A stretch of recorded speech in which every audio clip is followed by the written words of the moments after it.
Welcome back to Heart-Led Hustle. Today we're going to dive into a question that I hear all the time, which is, when is the right time to launch an online course? Now, as someone who has launched many different online courses and has had some huge success and also some setbacks, I wanted to share with you in today's episode what's involved, how we know when we're ready, what are the steps to take, what are the common pitfalls, and how we can get started even without a huge budget, right? If you've been feeling the pull to create a course, but you're also feeling the overwhelm of the tech, of the design, of the pricing, of whether anyone will actually even buy, it's totally normal. And in this episode, we're going to explore everything that you need to know in order to make a decision as to whether or not creating an online course is right for where you're at in your business right now. So before we dive in, let's explore some of the common pitfalls, of which there are a few that I come across time and time again when I work with my business mentees who have tried to run an online course without success, and also from my own learned experiences, right? So the first one is that a lot of people tend to have the audience that wants the course. They know that the course is viable. They know it's something that people want. And yet they get so overwhelmed by this idea that it needs to be, really fancy from a tech perspective. So they feel as though they need to have a subscription to something like Kajabi, which is $200 a month, and they're not quite there in their business yet to afford that. Or they believe that they have to go and lease out a studio with proper lighting and this and that in order to create video content. Or they feel as though they need to wait until they have 20,000 followers in order to be able to sell a course. And what happens with this type of mentality is that you never actually begin. You never actually get started, right? And you just end up looping around and around and around, and procrastinating. But these beliefs are not true. You can create a course without using fancy tech, without using any fancy studio, without spending an excessive amount of money, and it can still be successful with a small audience who's interested in what you're delivering, and it can still do really, really, really well. And I'll show you how, or I'll teach you how later on, okay? The second thing is that a lot of people feel as though they should create a course because everyone else is doing that. And so they kind of feel as though they feel a bit of FOMO, they feel like they're missing out, they feel like, oh, I could be making passive income from this, and I should just create a course like Sarah over here is doing. Now, there are a couple of problems with this. Number one, we tend to create something out of comparison, hoping that what we create will work, without doing the due diligence in order to ensure that we have an audience that actually wants that thing. So we might see that it works for Sarah, but it works for Sarah because Sarah has an audience that wants a course on attachment styles, for example, because she is a relationship coach and that works for her audience. That is something that they want to know. You might be a wellness coach and you think, oh, I know, I'll do a course on attachment styles like Sarah's doing because hers seems to be doing really well. But your audience isn't interested in that. It's not something that you've been talking about. It's not something that they see you as being an expert in. And so then you do all of this work and you launch it and it falls flat on its face, right? Because you get crickets. No one identifies you as being a relationship expert if that's not your niche, and therefore you've put in all this effort and you feel really, really deflated as a result because no one has purchased it, right? So don't create a course just because everyone else is, and don't create a course based on someone else's topic if it obviously doesn't resonate with your industry or your niche. Now, I know that sounds so it might sound so obvious, but you would be surprised at how many people, and I say this with love, but out of a desperation to have passive income, out of a desperation to want to have more money, out of a desperation to not be working so many hours, they go all in on a course, but they haven't really ensured that their audience wants it, that it's a topic that they're passionate about, and the entire process and the launching process is really, really rushed, and And so therefore, all of this hard work results in nothing. And we feel really, really, like I said earlier, deflated as a result, okay? So how do we know that you are actually ready to start an online course? First and foremost, and this is just my personal opinion, I believe that it is important to still be, if you're a practitioner, a health practitioner, a coach, a therapist, you work in the wellness space, unless you have, I guess, a product by which you would want to create a course that helps people to understand that product, usually you would be in a service-based situation where you're exchanging your time and energy either one-to-one or via retreats or group settings or classes and workshops in order to deliver your message, and then people are attending those things, right? Now, I would say do that first for at least a couple of years or even a year at the very least, right? Because it's through your one-to-ones, your workshops, your classes, like your yoga classes or your, whatever classes you're hosting if you're someone who runs classes, or your retreats, to find out what is something that you keep repeating, right? Through looking back or by looking back at all of your clients, you will find a common thread. Something that every time you meet somebody, every time you have a session, every time you run a class, every time you host a retreat, you get asked the same questions, or you find that you're having to educate people on something before they can move into the transformation. Now, this is what you're going to extract, right? This is the thing that you know that there is a demand for. You know that your audience want to know this thing, and you know that it can be delivered in a way that is educational and suitable for a course format and possibly for an evergreen format, meaning that it's just a self-paced thing if you are chasing that passive income, right? Now, if your clients, the second way that you'll know is that if your clients are directly asking for it, do you have something that I can go through at my own pace? Do you have any other information on the nervous system that I can look at? Do you have anything that I could follow that would help me with my fertility journey? Do you have anything that I could learn about to help me and my partner with our communication styles, right? Depending on your niche and your industry, if people are directly asking you for something, then that will be an indication and a green light for you to create a course, okay?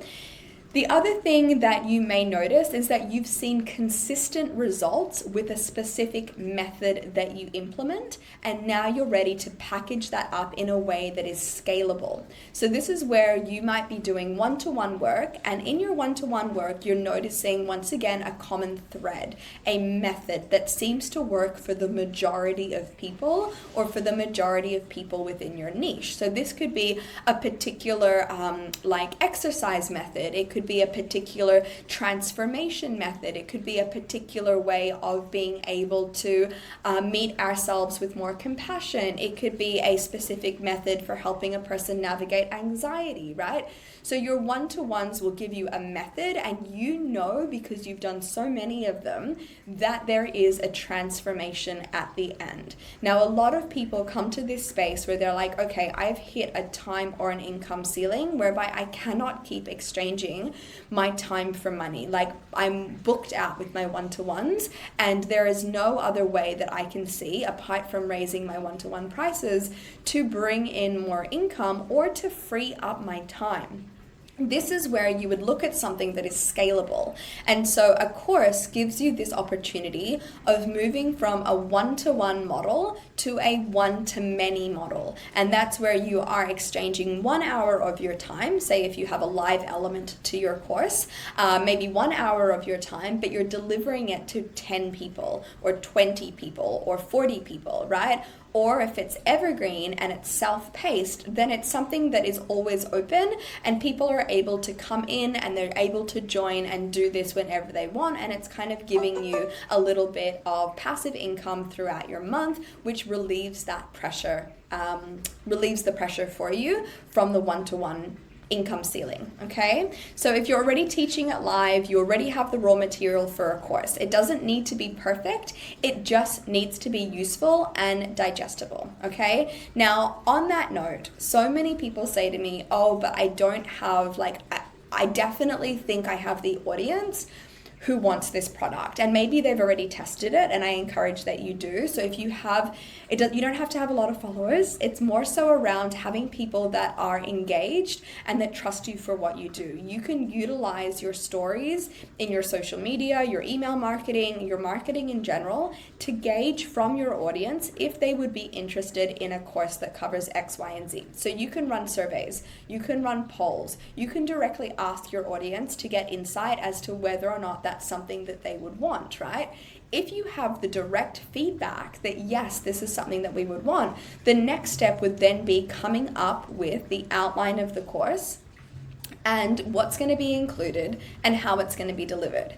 And so a lot of people get stuck here. They have all the inspiration and they have all the ideas, but once again, they come back to that pitfall I spoke about earlier, which is I don't have the money, or I don't know how to use the tech, or I can't afford to, use a platform like Kajabi or Teachable or whatever it might be, right? And I want to share with you that it is not like a good course. Yes, it can be nice to have it all fancy and filmed in all of these ways, but that's not where the transformation happens, especially not in our space within the wellness industry. Our space is about transformation. And so what is really important for a recipe for transformation is, number one, that what you're delivering is specific and people understand what they're getting out of it. Number two, they trust you and they see you as an expert in this field, and they have explicitly stated that this is something that they want. Number three, what you are delivering is actually it actually delivers. It is actually the content that they want, and it doesn't matter if it is filmed professionally or not, as long as the way that you are delivering it and what you are sharing delivers on the outcomes that you are promising. Those people will still have transformative experiences. They will still have results regardless. Trust me, I know, because I've done this and I've had the results. So trust me on that. You don't need the fancy tech. You can absolutely build a course starting with Google Drive, PDFs, Loom videos, and a payment link, right? It is so easy for you to do that. You don't have to have all the fancy tech. You can share a Google Drive, and within that Google Drive, within that Google folder, are the videos that you want to share. The modules are laid out in subfolders. You have the worksheets that are there ready to download or edited in Canva. And it's all super simple, super straightforward. It's emailed through to them as a link. And before that happens, you send them a PayPal link or a Stripe link or a direct transfer or whatever it might be to get the payment to then offer the course, right? It doesn't have to be some super fancy, super techie thing. The students that you are speaking to, they care about the transformation, not whether the portal that you're using has bells and whistles on it, okay? So I encourage you to not see this as a reason for self-sabotage or procrastination. I have worked with many, many mentees who have delivered their first courses via a Google Drive, and it has been so effective that then that has given them the income to then warrant investing in something that's more all-inclusive, like something like Kajabi or Teachable or LearnWorlds, or I use Podia. Podia is definitely a platform that I love, and I'll put the link in below. I find that it's a much more affordable version than Kajabi, and it's all-inclusive. It has your email marketing, it has your courses, it has your landing pages, your websites, it has the payment system set up, it has upsells, it has everything that you would need is there, and it's super affordable. It's super easy to use. It is very tech friendly. So I will put the link in if you want to explore Podia as the next option if you're ready for that. Now, the other thing that I get asked is how do I keep people engaged, and how do I know how to set up the curriculum and what to include and what not to include? Now, the way that I run my programs, the way that my brain works, the way that I have found to be the most effective is that you want to create a curriculum whereby each module builds off the last, so that there is always anticipation and excitement to learn the next thing, right? If we are offering or creating a course that feels jumbled, or that doesn't feel like this really exciting staircase towards achievement, then you will lose interest. People will lose interest and they will disengage, okay? So you want to think about a sequential order that makes sense, and you want to also keep your lessons digestible. So 10 to 20 minutes, if you're doing a video lesson, is more than enough, with a clear outcome and then an integration prompt. So that integration prompt could be anything from them physically doing something as a way to integrate what they've learned. It could be a series of journal questions that they have to answer that's included as a PDF. It could be a guided meditation that they do. It could be like a prompt, like an email that they have to send you to let you know like how they're feeling about something or what they took away, right? You also want to be reminding students often of the why, okay? So like in every lesson that you teach, you're ensuring that you are tying the lesson and linking the lesson back to the bigger goal, to the main transformation that they are seeking. Now, if you're using an online platform, you may also like to include, so like Podia, Kajabi, I think a few of the others as well, or probably most of the others now, they also include a space whereby students can discuss and comment after the videos or after the lessons. This is also a great way to keep engagement high, because it also feels like a community and they know that they have access to you if they have questions around what they are learning. Now, the other thing that you can do to keep engagement high is to ensure that if your course is delivered via modules, that every week that a module is released, or every couple of days, even if you're doing it via a Google Drive, that you're also sending them check-in emails just to say like, hey, just in case you forgot, here's where you can pick up, or how did you find module 2, or how did you find module 3? So you can automate all of this, and it's something that just enables your students to remember, oh, I've got this course going, right? Because there are a lot of statistics around drop-off. So people engage in courses and then they kind of drop off quite quickly, and they don't complete the course. So you do want to make sure that there is a retention there, and that people are obviously getting what, the transformation that they're seeking. And I would invite you to even think about like, how many times have you bought a course and not finished it? And why did you not finish it? What was missing? Like, why weren't you engaged? What could they have done better in order to keep you engaged? So just thinking about that as well. Now, when it comes to pricing in depth, you want to obviously start with an aligned, doable price point, because you can always increase it later. If you haven't listened to the episode around setting your pricing through your nervous system, I highly encourage that you do, because if you know me and you know me by now, you know that my philosophy around business is all about heart-led business, creating business that is sustainable, and creating businesses that we actually want to be invested in and that actually light us up, so that we're not feeling burnt out, we're not feeling exhausted, and we're not feeling resentful. And so when you're thinking about your pricing, use your nervous system to dictate your price, obviously considering other factors such as market price and what other people are offering for similar courses with similar touch points, okay? Now, obviously, when it comes to touch points, you want to think about, and the pricing will change, understandably, if the course that you're creating is like evergreen, in the sense that it's totally self-paced and someone can log in at any time, they can do the course at their own pace, and that's it, right? So that might be a lower price point than something that has an active membership space or has an active discussion space whereby you are there, you're present, right?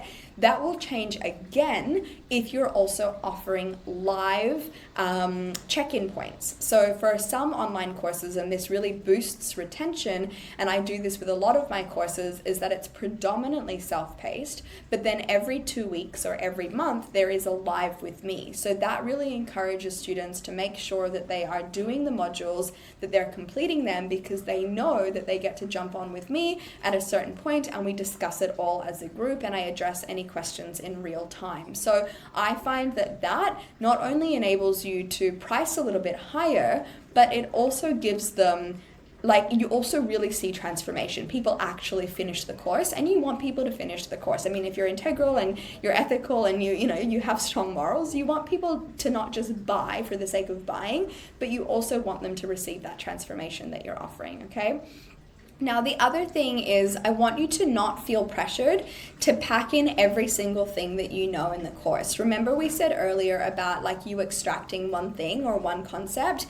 This is also going to help you with pricing and to help you to not feel super resentful. Something that I have done in the past and other people I see do a lot as well is that there is this tendency, if you are a people pleaser or a perfectionist, there is this tendency for you to overgive. So you feel as though like nothing is ever good enough and you need to give so much in order to deem that course that you're offering to be valuable or worthy. Now, we might think it's amazing because we're offering so much value, but it takes up a lot of our energy, a lot of our time, and for the consumer, it can be really overwhelming when there is so much there that is going on. So oftentimes a really focused like 4 to 8 module course is much more impactful than say a 1-year course with 24 modules and 100 and all these worksheets and meditations and blah, blah, blah, blah, blah, right? There are some instances where depth is important and you do want to have a variety of different things, but for a simple extraction, you want to focus on one solution, one transformation, so that also helps your client, your student to stay engaged with the course. Now, there are other things that I would say and suggest, one of them being like don't create your entire course before you know that you have people that want to buy it. I would say come up with the concept, come up with the curriculum, come up with like a landing page for it and a wait list for it in order to gauge whether or not people actually would want to buy it. And if that wait list fills up, then obviously that's the green light to start creating. The other thing you can do is to create a beta round of your course, so like a round that is for the intention of getting feedback and testimonials, and it's often offered at a lower price point. And when it's offered at a lower price point, people know that you're in the trial stages and that in exchange for that lower price, you want feedback every module about what could be improved, etc. So that when you do officially launch it, that it is launched at a higher price point, but you know that you already have the social proof, you already know that you already have the transformation, and you've already tweaked it in real time to make sure it is amazing. Now, there's so much more that I can cover, including like your launch strategy and what to include and how to do it and all sorts of things. If you want to know more and you want to go into a bit of a deep dive and you found this episode really helpful, I have I think it's a 2.5 hour workshop masterclass all about course creation. It's $27 and I'll pop it in the link below. You can watch that and learn from that, and it takes you through an entire step-by-step process from curriculum design to tech setup to engagement to pricing to launching plus more. So if you want that, you can grab that in the link below, and just remember that your course doesn't need to be perfect in order to change lives. It just needs to be built with heart and with clarity and with a willingness to start. Once you do it, you'll realize you can do it and you'll realize the benefit of it, and and it will be such an important and amazing part of your business. Obviously, if you have any questions or feedback, make sure you let me know. I hope you found today's episode to be practical and insightful, and I'll speak to you soon.